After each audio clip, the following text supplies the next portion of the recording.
ngeri banget. Hukumannya kok lebih parah daripada Helena Lim sama lakinya Sandra Dewi yang merugikan negara triliunan. Cocok amat Nikita Mirzani. Buat orang-orang yang merasa happy atau senang karena tahu hari ini aku ditetapkan jadi tersangka, selamat bersenang-senang menikmati kehappyan kalian ya. Aku kerja dulu, nanti habis itu aku bikin video. Dunia hiburan tanah air kembali dihebohkan oleh kabar kontroversial dari artis sekaligus selebriti Nikita Mirzani. Pada hari Kamis tanggal 20 Februari 2025, wanita berusia 37 tahun itu resmi menyandang status tersangka dalam kasus dugaan pemerasan dan pengancaman terhadap Dr. Reza Gladys, seorang pengusaha skincare ternama. Namun, apa yang membuat kasus ini begitu menarik perhatian publik?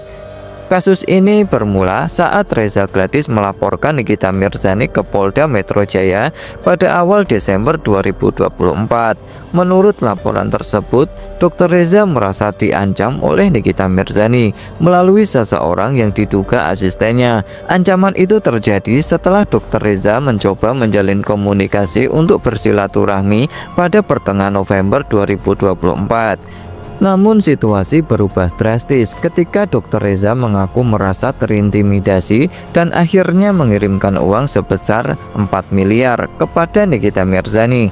Uang tersebut dikirim dalam 2 tahap, 2 miliar pada 14 November 2025 dan sisanya keesokan harinya. Pengiriman uang ini dilakukan atas arahan langsung dari Nikita Mirzani yang kemudian menjadi dasar laporan Dr. Reza ke polisi. Setelah menerima laporan dari Dr. Reza Gladys, Direktorat Cyber Polda Metro Jaya langsung melakukan penyelidikan mendalam. Dalam prosesnya, tim penyidik berhasil mengumpulkan sejumlah barang bukti, termasuk rekaman percakapan WhatsApp antara Dr. Reza dan pihak Nikita Mirzani. Selain itu, aliran dana senilai 4 miliar juga menjadi salah satu fokus utama penyelidikan.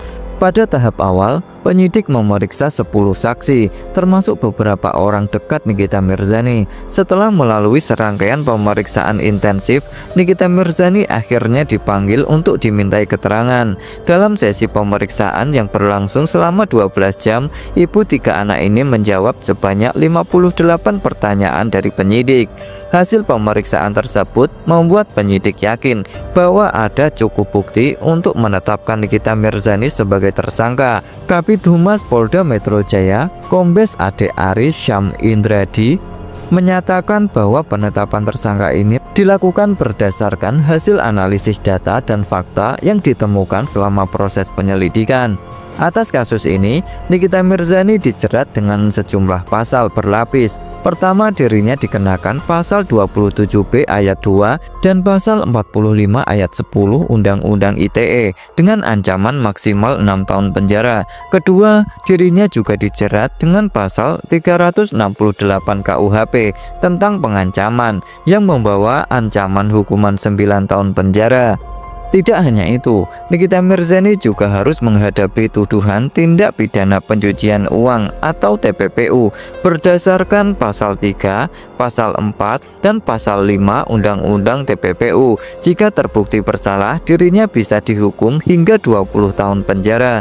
Jeratan hukum yang sangat berat ini tentu saja membuat publik bertanya-tanya, apakah hukuman ini sebanding dengan perbuatannya? Sebagai public figure yang kerap kali menuai kontroversi, Nikita Mirzani tidak tinggal diam. Melalui unggahan di Instagram Stories-nya, dirinya menyampaikan keheranannya terkait hukuman yang dijatuhkan padanya. Dirinya membandingkan kasusnya dengan kasus korupsi yang melibatkan nama-nama besar seperti Harvey Muiz dan Helena Lim.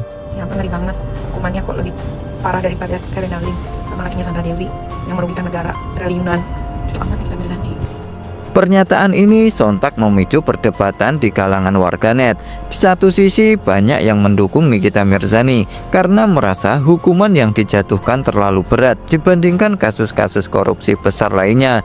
Namun di sisi lain, ada yang menilai bahwa setiap pelaku kejahatan harus menghadapi hukuman sesuai dengan perbuatannya tanpa pandang bulu.